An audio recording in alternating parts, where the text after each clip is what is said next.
Thanks for joining us again for another special episode of Cannabis Legalization News at Green Revolution with the marketing of Lily. Hey, nice to meet you guys. Yeah, I'm Lily. I'm the marketing manager for Green Revolution up here in Washington. And I've been doing this for about 2 years now, and it's just been the absolute best. Total dream job. Cool. What does a marketing manager for an extraction or an infusing company do?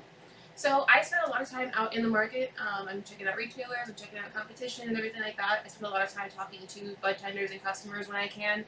I do a lot of our social media and everything too. So when we get like reviews and things like that, customer inquiries, I get to address those directly, which is something I feel really glad to do. You know, it's nice to like interact with somebody and like hear what their pain points are, help address them.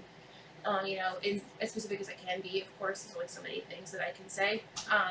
But I do all of our digital stuff, and I help coordinate the production of all of our print materials too, our packaging and everything. So. Sure. So you have some of the materials and some of the products behind you.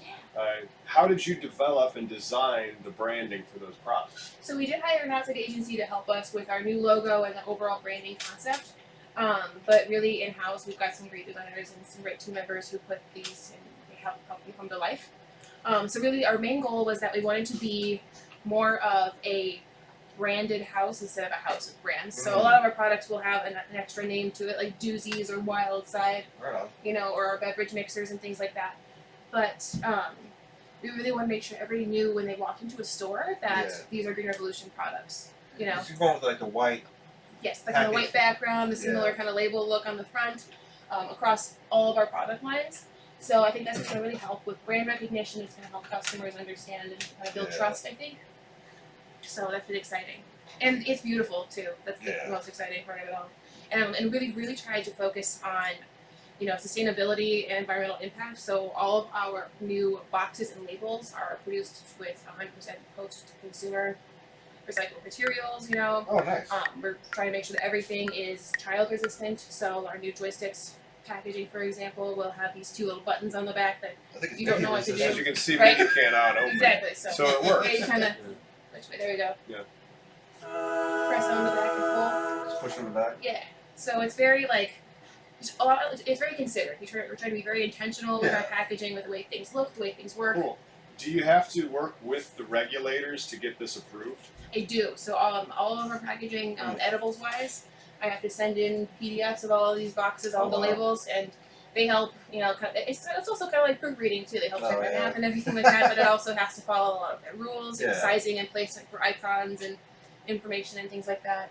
Are they pretty good to work with, the control board? I think they're pretty patient, at least with me. I think you know, so they get back to me pretty quickly. You know, and I can usually answer their questions in a timely manner. So sometimes it takes a while, but I know it's in the name of following the rules. So What types of trends are you seeing in the space that you guys are operating? I think that beverages, of course, are really taking off, and consumers are just so they really care about the ingredients and what's going into things.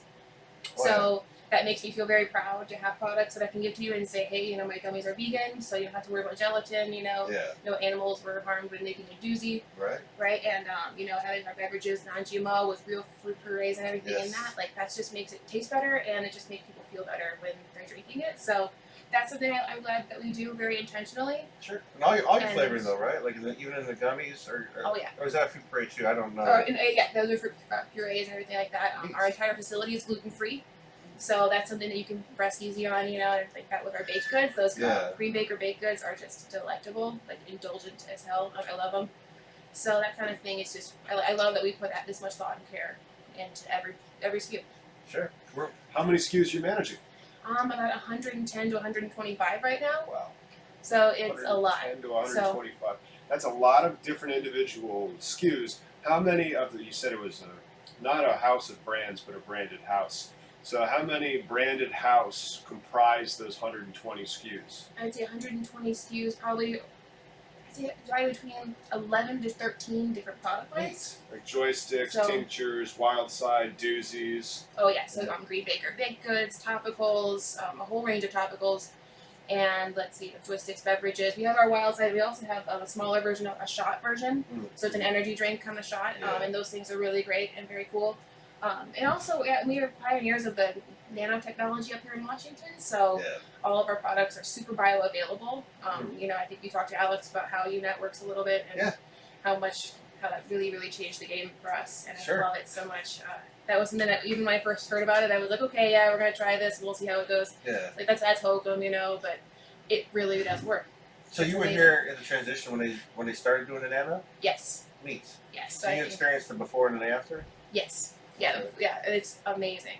What is the difference between a nano infused product and more of the traditional? I believe you guys started with just a regular extract of glycerin as being your solvent to remove the cannabinoids. What's the difference between nano and like a glycerin? So to put it simply, we take the cannabis oil particle, we break it down really small, and it's much easier for your body to absorb. So you're able to absorb more of those oil particles from the beverage, edible, whatever it is. And it's going to hit you faster. The onset is probably like 15-20 minutes. You know, is usually that's why I normally experience with beverages and tinctures lately. So it really has been a game changer. Even topically, I've noticed a difference just in speed of relief. So that has been very huge. I would say that nano products, I use less of it at a time, which is it's hard when it's something delicious like doozies, and instead of eating like 2 or 3, I could just have 1. Oh wow! You know, something like that. But I think overall, it's just more value for the consumer, and it gives them just a little bit more control and power over what they're using. Yeah, sounds delicious. I can't wait to. But you said that the high, or yes, the different. So it's not like smoking a joint, right?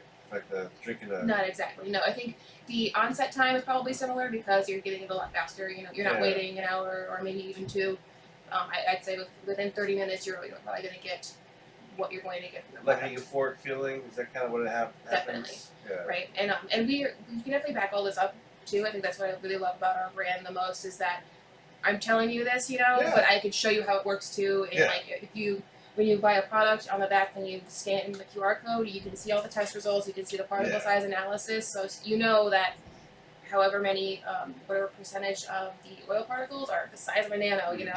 You might not care, but we're here to tell you if you want to know. So your QR code goes beyond what the LCB, the regulating body in Washington State, requires and actually provides the consumer with more information. Yes. So if you have any questions, of course, I love when people send out emails to me. If you reach out to info at Green Revolution, that's always a nice thing. Info at greenrevolution.com. Yes. .com. Yes, exactly. So at EXP Green Revolution on Instagram, whenever you send a DM, that's just going straight to me. Neat. And I'm always happy to answer, and it's always just a lot of fun. Since you're out of state, this is new to you, and then obviously you're now seeing a lot of the input from the customers. Like, I can't imagine like the negativity is like, oh, whatever, but the positivity, the ones you say, how much of the horror stories you see, like this saved my wife's life, or my kids are feeling better now, thank you. Like, do you see a lot of that? I see a lot of really great success stories. I really do. People have like seen people email us about how like a topical has helped their parents, or they use something to help them sleep because they can't. I think that's amazing, you know. I mean, even like personally, I have a family that's had a lot of success with our products. I've had success with our products, so it's very cool to see that happen all the time. Well, you say family. Like I say, we talked earlier. This is part 2. Her grandparents came from Indiana because you're not from here, and you turned them. Exactly. They weren't into it, but I mean, they wanted to try it, and so it's like I can absolutely help you, and they weren't scared by the end of it. And are they going to try and get into the recreational out there? Because recreational is happening out there. And, it's happening. No, it isn't. Not like legally well, where they recreational happened in Illinois, and now if you live in Indiana, you drive to Illinois and you buy weed, and then you drive back, and the Indiana cops arrest you. Or Michigan, yes. Right, exactly. Okay, So I think they whenever they come out here, you know, they try what they can. But I think when we launch our hemp CBD line very soon, I'll make sure that they are hooked up. Awesome. Hey, because you're the marketing director. Yes. Illinois just handed out 32 infuser licenses, 40 craft grow licenses. There's going to be hundreds more dispensary licenses, and that's just Illinois. The whole Eastern Seaboard's going legal. What advice would you give for somebody in your shoes that's like, you know, maybe they're a marketing director in a different industry, but they really believe in cannabis, or even for the company, what should that company be looking for in a marketing director? I think that somebody who is committed to transparency is really important. As a brand, we want to make sure that our customers have access to all the information they need. So making sure that all of that information is totally clear is good. Is good. If you trust the company you want to work for, that should help you encourage others to trust it. I think that really just being dedicated to the highest quality and knowing that what your customers are interested in. Are they interested in the cleanest ingredients? Are they interested in the highest potency? Just making sure that you know your audience is going to be the most important thing, and making sure that your brand truly and honestly reflects their values. Yeah. And I think that's the hard part. You know what I mean? Because I think cannabis, more than any other industry I've seen, the values are so important and they are so intrinsic in everything that a brand does. So Probably makes it easier when they're doing the right things, like having an internal lab double checking their own stuff when they send the same thing out. absolutely. Yeah. Yeah, so I'm glad that I can feel confident telling a customer, like, no, this is the best of the best, and I know it because I know the person who's double checking and then sending it out to be triple checked again before it gets to the store. That's fantastic. Yep. All right. Any closing thoughts? No, I just thank you for your time, Lily. Thank you guys so much. Appreciate you. We might try to edit the other one inside too, right? We'll see. You don't know how much because we turned it on to make sure the mic and everything was working. And it was.